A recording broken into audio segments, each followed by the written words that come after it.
Kalau orang punya ilmu, dia nggak tertipu. Karena balik lagi, kata-kata takut itu sendiri adalah artinya ketiadaan ilmu. Nah itu tadi, ya betul sih, kita tuh sering kali kalau kita telusuri, kita tuh takut pada apa yang kita tidak tahu. Benar. Kayak misalkan, ada rumah kosong tuh. Betul. Kita takut karena sebenarnya kita nggak tahu aja.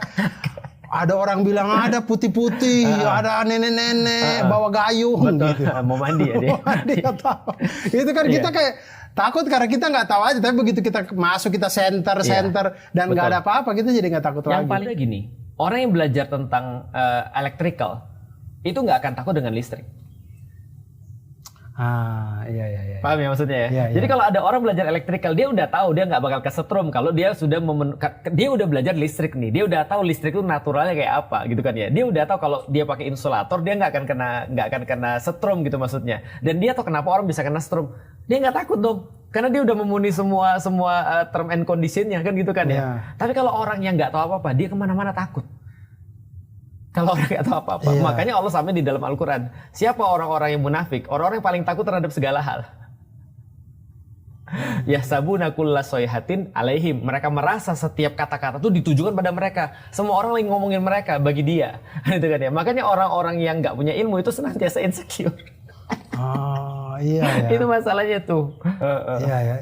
Iya. Saya tuh baru jadi saya kemarin baca buku Haruki Murakami, dia ngomong gitu di buku novelnya Haruki Murakami, laki-laki tanpa perempuan. Jadi teman-teman kalau mau bacain kumpulan-kumpulan cerpen gitu, itu ada salah satu gitu. Saya takut karena saya tidak tahu itu. Jadi dia ada ngomong gitu. Jadi benar orang takut itu kan. Tadi menumpuk harta dan jauh dari ilmu. Meninggalkan ilmu jauh dari ilmu. Artinya inilah dua obat. Jangan ini masuk juga. Maksudnya jangan menumpuk harta. Gitu. Betul, karena harta itu adalah bagian daripada dunia kan. Dilambangkan dengan harta. Artinya kalau kita lihat gini ya, sebenarnya kalau balik lagi ya, kalau kita punya tujuan, maka harta itu akan jadi babunya kita, akan jadi pembantunya kita. Tapi kalau kita nggak punya tujuan, kita jadi babunya dia. Kita disuruh-suruh sama dia. Iya, dia minta ayo cari terus. Sampai akhirnya itu cuma kayak angka doang kan. Maksudnya kita jadi bingung, kita tuh mau ngapain. Ada banyak orang yang tertipu dengan pernah lihat ini nggak, ada film yang orang mau mencapai satu tujuan tapi dia punya distraksi, sehingga orang tuh merasa bahwa perjalanan itulah adalah tujuan. Misal contoh ya, nggak usah film deh, contohnya aja, kenapa Bang Abdul bekerja? Tapi jangan mau pahala ya, ini kita misalnya buat dunia, untuk yang dunia nih kan, untuk dunia aja. Kenapa kita untuk yang penting anak istri bisa hidup, benar kan ya? Berarti kita bekerja untuk menafkahi anak istri. Pertanyaannya, berapa banyak laki-laki yang pergi bekerja, terus pulang, dia bilang urus anakmu, aku udah capek. Paham gak maksudnya? Berapa banyak laki-laki yang merasa bahwasanya dia tugasnya bekerja. Dia tuh tugasnya bukan bekerja loh. Tugasnya itu mendidik anak istrinya. Cuman kan gak bisa kalau gak dikasih makan. Iya. Maka kita bekerja itu untuk supaya kita bisa didik istri dan anak kita. Berarti tugas kita sebenarnya itu ketika buka gagang pintu rumah itu baru tugas. Terus dari tadi ngapain? Pengantar. Muqaddimahnya itu dari jam 8 sampai jam 5 sore itu muqaddimahnya. Kapan kita baru sadar?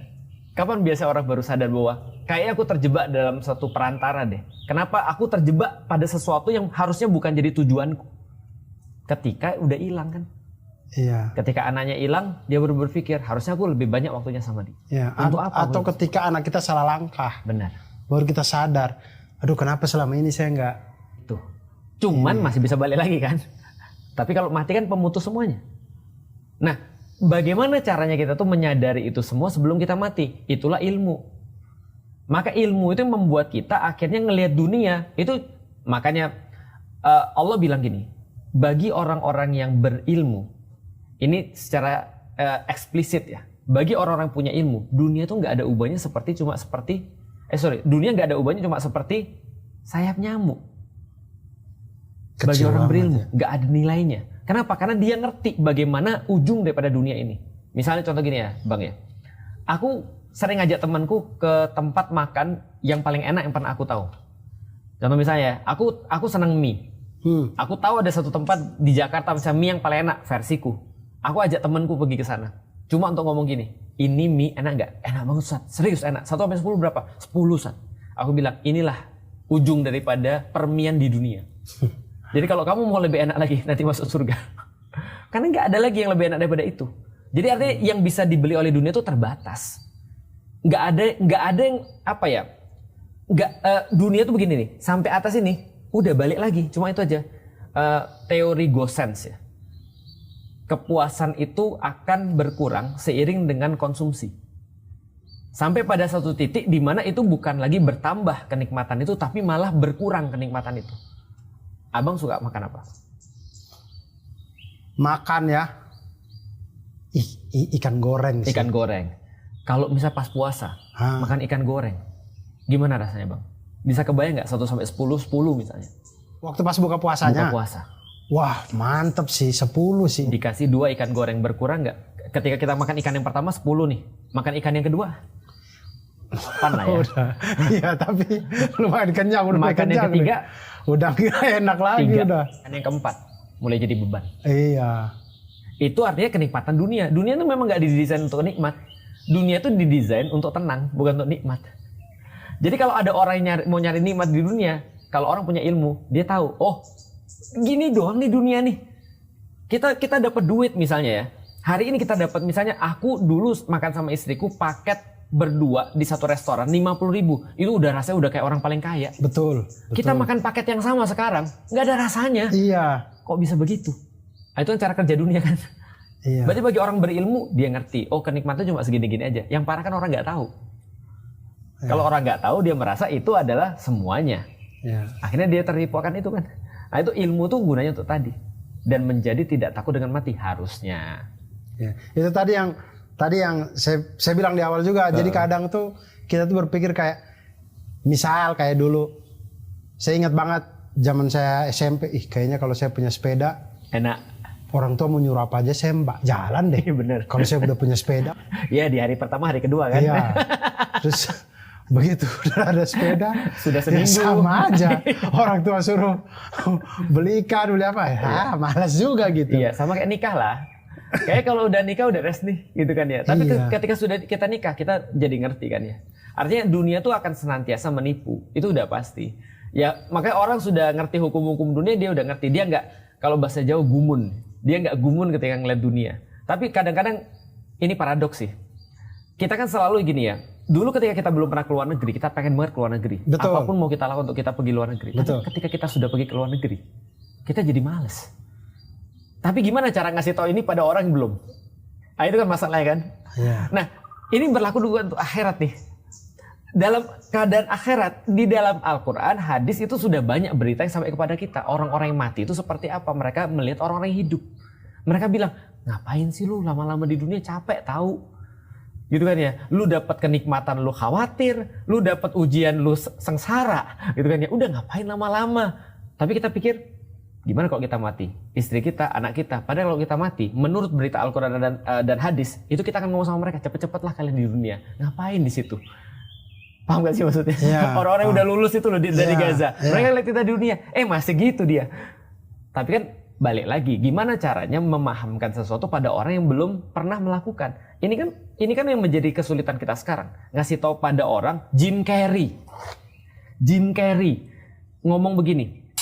Kalau aku punya satu permintaan yang bisa untuk dikabulkan, aku pengen semua orang kaya. Supaya mereka tahu, tidak dengan itu mereka cari bahagia. Tapi gimana cara ngomongnya sama orang? Gimana cara ngomong? Orang-orang enak lu Jim Carrey, lu mah kaya gitu. Tapi dia yang udah kaya, dia ngomong, kalau aku bisa untuk buat satu permintaan, semua orang jadi kaya supaya mereka tahu itu bukan kebahagiaan. Berarti artinya Jim Carrey di posisi itu dia bilang gini, oh ternyata gue pernah punya rasa ini walaupun gue gak punya duit.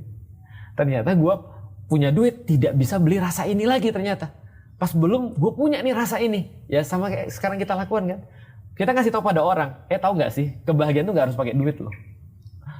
Iya. Tapi gimana kata orang? Iya sih, kebahagiaan gak harus pakai duit, tapi duit bisa beli bahagia, kan susah. Iya. Lu nangis, sama-sama nangis diputusin orang misalnya, sama-sama lu nangis ketika lu gagal, tapi beda kan antara lu nangis di Lamborghini sama lu nangis di Avanza. Iya betul sih. Orang sering ngomong gitu tuh. Iya kan gitu kan, lu Iya. nangis di misalnya di di ojek gitu misalnya Iya. kan ya. Tapi ya itulah tantangannya kita. Ilmu kan senantiasa begitu. Tantangannya disampaikan pada orang seperti apa. Tapi tadi Ustadz menarik sih, waktu itu Ustadz bilang semakin kita punya ilmu. Ya. Tadi Ustadz sempat bilang kalau kita punya ilmu, kita akan melihat dunia itu seperti sayap nyamuk aja. Betul. Tapi di satu sisi di awal-awal tadi kita bicara, kita harus totalitas juga sama dunia. Benar. Itulah ilmu. Nah, gimana tuh biar kita mau maksudnya kita mendekati sumber-sumber ilmu Ya. agar kita bisa totalitas dunia Ya. untuk tujuan kita ke akhirat. Oke. Tapi begitu kita dapat ilmu, di kacamata kita dunia kayak sayap nyamuk. Betul. Ada dua ilmu yang bermanfaat sama ilmu yang tidak bermanfaat. Ilmu yang bermanfaat akan mendekatkan kita pada Allah. Aku ada cerita yang bagus. Abang tahu sahabat-sahabat itu banyak meninggal bukan di Madinah. Oh iya, kebanyakan di Iya kan, medan perang ya. Di perang di tempat yang lain selain Madinah. Alasnya kenapa bang?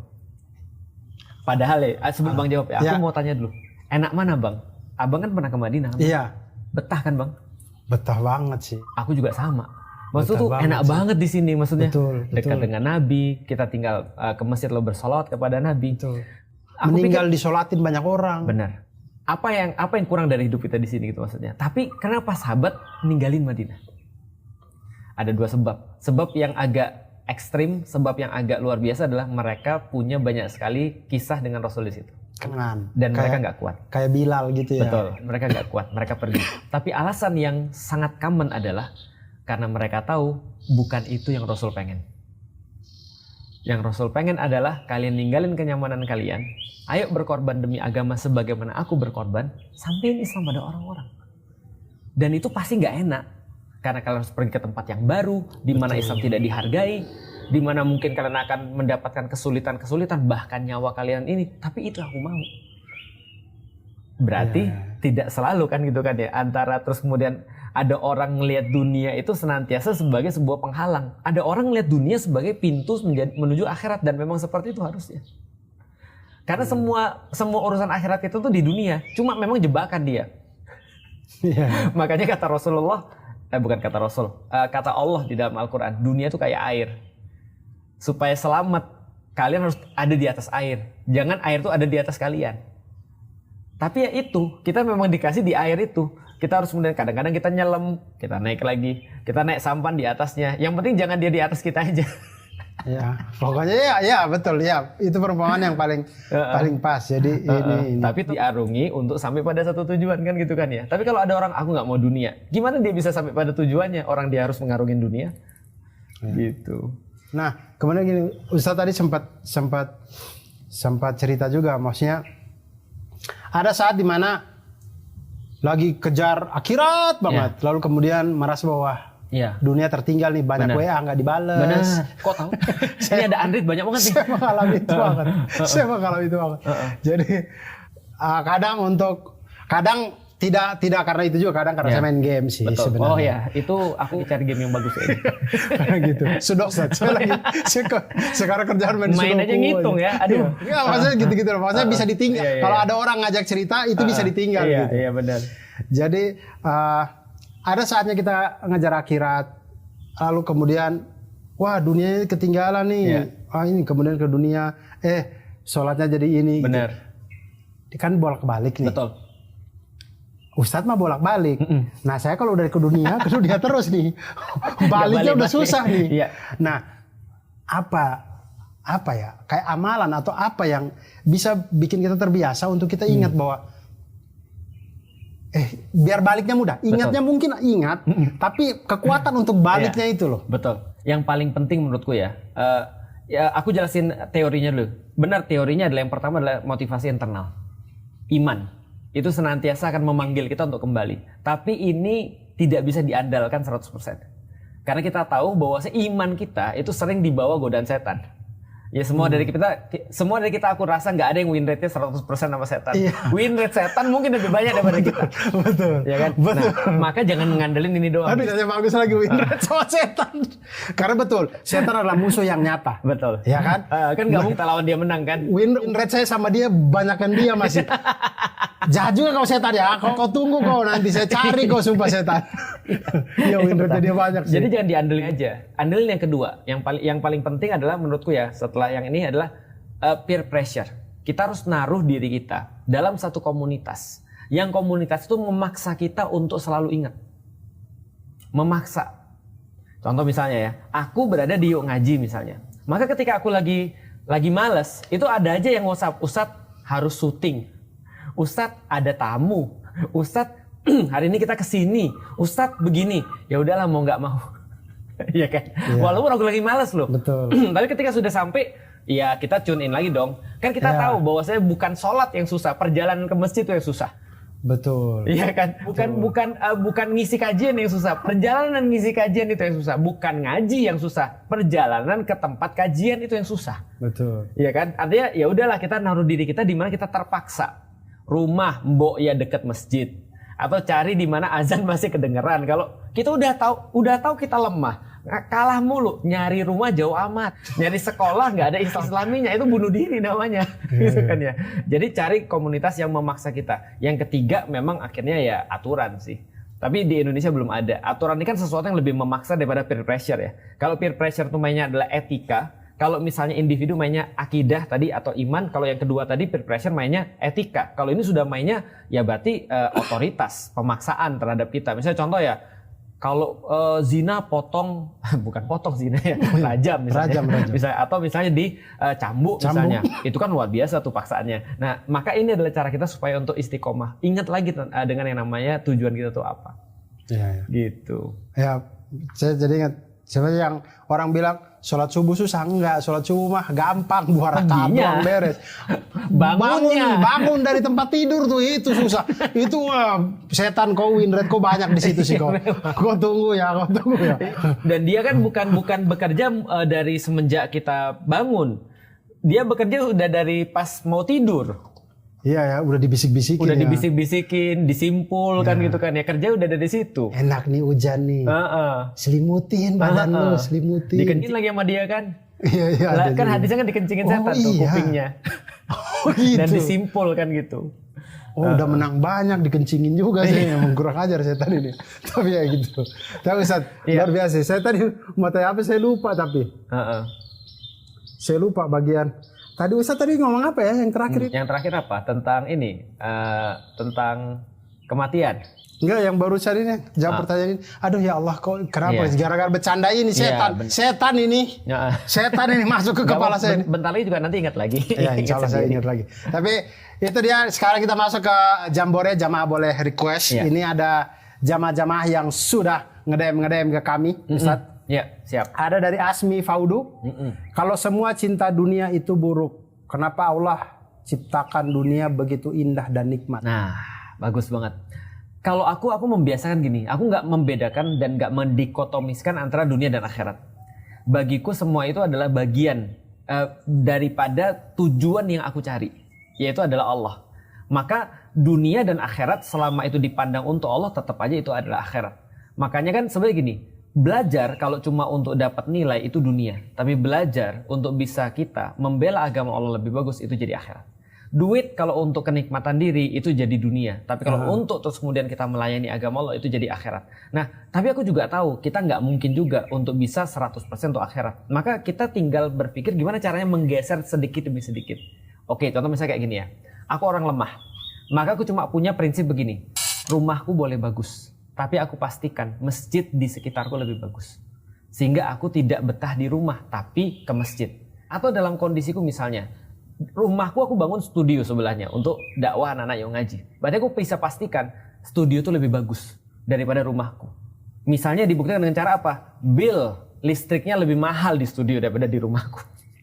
Artinya itu lebih baik kepake daripada rumahku kan gitu kan ya. Apalagi misalnya untuk dakwah aku senantiasa yang terbaik. Tapi untuk diriku, aku pilih tier 2 dan tier 3. Aku beli earphone misalnya. Aku pastiin bagi diriku secara pribadi, udah beli tier 2 juga cukup, beli tier 3 juga cukup. Harganya gak usah mahal-mahal. Yang penting kan bisa dengar, ya kualitasnya bagus, tapi gak usah yang terbaik kan. Iya. Tapi untuk dakwah, aku beli yang terbaik. Nah itu kita coba untuk pastiin, kita geser dikit demi sedikit. Kita masih menikmati, gak ada masalah. Tapi coba pikirin dakwah juga. Lama-lama itu akan jadi candu. Karena sebagaimana kejahatan itu jadi candu dan senantiasa dimulai dari kecil, kebaikan juga dimulai dari kecil dan akan menjadi candu juga. Mudah-mudahan dari yang kecil-kecil itu Betul. kita terus. Benar. Jangan kecil-kecil sebelum jadi gede kitanya udah futur lagi gitu. Benar. Karena dia akan terus rolling terus kalau kita terus lakukan, yang penting istiqomah. Artinya memang betul Allah ciptain dunia ini semuanya penuh dengan kenikmatan. Dan karena itulah Allah minta kita juga untuk menikmati dunia, nggak ada yang salah. Yang salah adalah ketika dunia dijadiin sebagai tujuan. Ini deh Ustaz, kasih kami ini deh, menyambung yang itu, yang pertanyaan tadi. Kan ada, saya baca-baca dan banyak juga yang bilang kayak ada nama istilah istidraj. Istidraj. Dikasih kenikmatan, lalu kemudian malah Menjauhkan jadi bencana. daripada Allah. Betul. Nah, cara kita biar kita bisa melihat muhasabah diri kita ini maksudnya istidraj apa enggak nih? Bagus banget. Itu gimana? Dulu aku kemana-mana pakai motor. Grand Astrea. Jelek banget zaman dulu, tapi lumayan bisa kemana-mana. Sekarang kalau dibagusin mahal sih. Mahal ya, Grand Astrea ya. Harusnya nggak aku jual ya. Iya harusnya. Itu punya istriku. Dia beli 6 juta. Waktu tahun 2004 dia beli. Berarti 6 juta. awal-awal nikah Ustadz udah sering jual-jual barang istri ya? Iya, kok tahu? Mas kawin, motor. Oh iya, Bangga lagi. Iya, sama kayak Mamat ya. Enggak. Akhirnya aku nggak jual senjata kan. Iya. Mamat itu barang negara malah yang dijual. Nah itu bahaya tuh. Bahaya. Aset negara dijual ya. Jadi aku dulu naik motor. Yang paling jauh itu aku dari Jakarta pergi ke Mustika Jaya, Bekasi. Itu pakai motor. Itu capek banget. Serius capek banget. Oh Cianjur juga pernah aku naik motor. Pakai Grand Astrea itu. Pakai Grand Astrea. Capek banget serius. Capek lah Ustaz. Iya, Sampai Cianjur pakai itu. Benar, padahal masih muda. Itu pun ketika pulang itu aku harus berhenti di banyak masjid untuk tidur. Cuma untuk kajian kadang-kadang ada 15 orang, 10 orang dan segala macam. Suatu waktu ketika aku kerja sama bapakku sendiri, ya jelas lah ya, alhamdulillah ya. Aku dikasih mobil. Maka aku mengukur diriku gini, kalau mobil ini membuatku tidak bisa lebih jauh daripada ngisi dari Cianjur, berarti ini istidraj. Berarti ini fitnah nih, bukan sebuah manfaat. Artinya kalau aku sebelum nikah sudah bisa ngisi kajian di tempat banyak hal, di tempat banyak. Kalau aku sudah nikah, lantas aku ngomong, aku ngurangin deh, itu berarti fitnah. Kalau aku punya rumah, kalau aku belum punya rumah, aku bisa terus kemudian melakukan 7, berarti aku harus melakukan 10 ketika aku punya rumah. Karena Allah sudah bantu aku dalam satu titik kan. Itu setiap nikmat adalah pertanyaan yang harus dijawab. Kalau kita nggak punya jawabannya, mending jangan minta. Nah, itu cara untuk mengukur istidraj atau enggak tuh. Ini manfaat atau ini fitnah? Jadi harus lebih yang Harus kita lebih. lakukan. Begitu kita dapat, kita harus lebih. Karena itu adalah jawaban. Contoh kayak gini ya. Kita sering kali minta pada Allah, tapi kita nggak nyiapin jawabannya. Ya Allah, minta supaya aku bisa punya rumah. Jawabannya apa? Kenapa kamu harus punya rumah? Kita bilang dong, ya Allah kalau aku punya rumah aku jadi tenang. Iya, terus kenapa kalau kamu tenang? Kalau aku tenang ya Allah, aku bisa mikirin dakwah lebih bagus. Oke, itu jawaban bagus tuh. Tapi jangan sampai yang lebih rendah daripada yang sekarang kan gitu kan ya. Ya. Aku pengen nikah ya Allah. Coba ada jodoh yang kau kirimkan ya Allah yang cocok bagiku, bisa mengajak kepada engkau, bisa untuk membimbing aku, kata seorang cewek. Gitu kan ya. Jawab dulu untuk apa? Membimbing, iya membimbingnya itu seperti apa? Kalau ada seorang suami, aku bisa untuk dakwah gini, aku bisa begini. Ayo siapin jawabannya. Kalau enggak itu nanti jadi istidraj. Karena kebanyakan orang itu lulus dalam ujian-ujian kesengsaraan, tapi nggak lulus dalam ujian kenikmatan. Iya sih. Ini makanya saya pulang muhasabah diri nih ini. Jangan sampai masuk kepada istidraj. Kalau kita dikasih oleh Allah kesengsaraan, yang jawab Allah bukan yang jawab kita. Tapi kalau kita dikasih oleh Allah nikmat, kita yang jawab.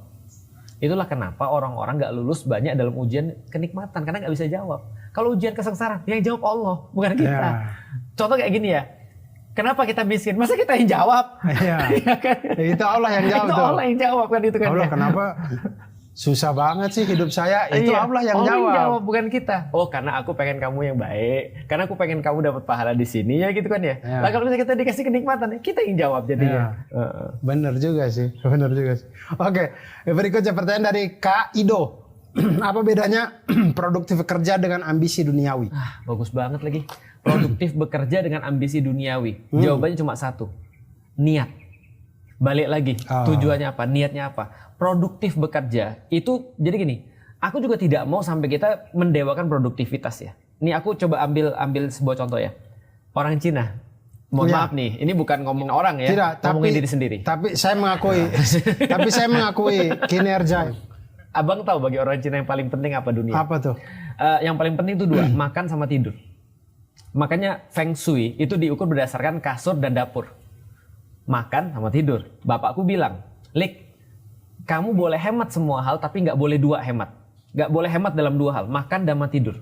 Jangan sampai kamu hemat dalam makan kamu dan tidur kamu sehingga kamu nanti jadi sakit malah nggak bisa produktif. Masuk akal sih. Kamu nginep di hotel yang misalnya 150.000, bangunnya sakit, nggak bisa bekerja. Akhirnya kamu harus masuk rumah sakit, lalu kemudian ngabisin 5 juta. Masuk akal ya? Iya, masuk akal. Produktivitas sebaliknya, kalau kamu nginep di hotel misalnya 700.000, kamu bangun dengan happy, kamu bangun dengan percaya diri, kamu kerja dapat duit 5 juta.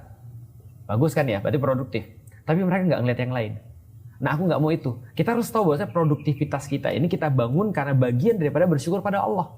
Maka Allah tidak mengatakan di dalam Al-Quran produktivitaslah supaya kamu itu misalnya bisa dapat prestasi, tidak. Tapi dia berkata pada Daud, I'mala Dauda syukron wa qalilun min ibadiya syakur. Bekerjalah wahai Daud, berprestasilah wahai Daud, bikin karyamu wahai Daud sebagai bentuk syukur pada Allah. Allah kasih kita 2 tangan. Apa bentuk syukur kita terhadap 2 tangan ini? Mempersembahkan dengan 2 tangannya yang terbaik. Allah kasih kita kemudian akal. Dengan kemudian berbagai macam levelnya manusia. Maka Allah akan minta bagaimana cara kamu bersyukur dengan akalmu itu. Kita dikasih 2 kaki. Gimana cara kita bersyukur dengan 2 kaki? Karena setiap bagian tubuh ingat ada utang syukurnya. Makanya kita disuruh zikir kan. Ya. Nah utang syukur kita dengan semua yang dikasih Allah ini apa? Allah kasih duit. Itu utang syukur lagi tuh. Gimana cara kita bersyukur dengan uang itu? Itu makin berlipat-lipat tuh. Maka orang bilang gini, aku bingung cara bersyukur pada Allah. Kenapa? Karena untuk bersyukur aja aku harus bersyukur. Artinya orang pikir ya ini jadi sebuah lipatan yang bagus juga kan gitu kan ya. Artinya ambisi itu kalau untuk dirimu sendiri. Begitu itu sebenarnya kamu channeling kepada Allah, itu menjadi bukan ambisi tapi produktivitas untuk bagian daripada syukur. Ya. Jadi kembali kepada niat tadi ya, teman-teman. Jadi kalau produktivitasnya itu tadi yang niatnya itu totalitas kepada dunia untuk akhirat, betul. Untuk tujuannya akhirat, insya Allah itu baik. Bagaimanapun juga nanti di akhir zaman, bukan di akhir zaman ya, nanti di satu waktu akan terjadi seperti yang Allah sampaikan dalam surat Al-Maidah. Al-yauma ya'isal ladzina kafaru min dinikum, hari di mana orang-orang kafir yang ingkar akan berputus asa dengan agama kalian. Kenapa? Karena kata para ulama, karena mereka melihat di mana-mana semua itu dikuasai oleh muslim yang tinggi-tingginya itu. Main bola termahal muslim. Yang paling hebat di UFC muslim. Yang paling kaya muslim. Yang paling pintar muslim. Yang main catur paling jago muslim. Yang sudoku paling jago muslim, misalnya kayak gitu. Nah, itu hari itu akan datang. Maka persiapan dari sekarang. Oke. Jadi dunia itu akan dibanggakan oleh Allah untuk orang muslim. Masya Allah. Ntar kita siapin deh, kita bagian apa ya? Nah, penjual senjata terbanyak. Mamat, semangat ya. Bisa ada satu kategori dari hidupmu, ada Mamat. Semangat. Ada, bisa. Berikut dari Nur Syafika. Apa cinta dunia yang paling berbahaya adalah lawan jenis? Aduh. Lawan jenis, harta atau validasi dari manusia. Oke. Apa cinta dunia yang paling berbahaya? Apakah lawan jenis, harta atau validasi dari manusia? Ya. Tiga-tiganya bisa gak? Karena tiga-tiganya ada dalilnya. Iya ya? Tiga ada dalilnya tuh. Boleh. Yang pertama ya, Rasul berkata bahwa saya tidak kutinggalkan fitnah yang lebih besar bagi kalian kecuali fitnah wanita. Itu yang pertama tuh. Berarti ini bisa berlaku sebaliknya juga kan ya? Bisa berlaku sebaliknya. Kalau perempuan jadinya laki-laki. Contoh aku jelas fitnah terbesarku pasti perempuan. Jelas. Aku harta kuat insya Allah. Aku kuat untuk miskin insya Allah. Saya sama kayak Ustadz sih. Serius Ustadz. Saya tuh harta tahta. Udahlah ya. Ngapain lah ya. Saya nggak tergoda itu. Begitu wanita. Tunggu dulu nih. Wah. Kelemahan nih. Ya kan? Agak bahaya itu. Itu agak bahaya saya. Yang kedua harta. Itu juga ada hadisnya. Rasul katakan. Aku tidak takut kalian miskin, kata Rasulullah. Yang aku takut adalah dunia dibukakan kepada kalian sehingga kalian berlomba-lomba mencari dunia seperti orang-orang dahulu berlomba-lomba dan kalian akhirnya hancur sebagaimana mereka dihancurkan. Berarti harta kan ya. Dan ini kejadian. Pernah dengar hadis tentang ini nggak, Sungai Efrat, emas Sungai Efrat? Yang baru-baru ini katanya udah ditemukan. Dan aku tanya, itu beneran? Pada beberapa orang yang ngerti, mereka bilang benar. Jadi memang tanda akhir zaman ya. Betul. Katanya memang ada pirit sih yang mirip kayak emas, kayak batu, tapi benar-benar ada emasnya juga di situ. Artinya sudah mengering dan ketemukan emas di situ. Dan menurut hadis yang lain juga bahwasanya orang akan berantem ngambilin itu sampai kalau ada 100 orang, 99 orang mati berebut harta itu. Dan satu yang akhirnya terus kemudian selamat mengatakan ini nggak worth. Kenapa? Aku sudah melihat teman-temanku mati semua.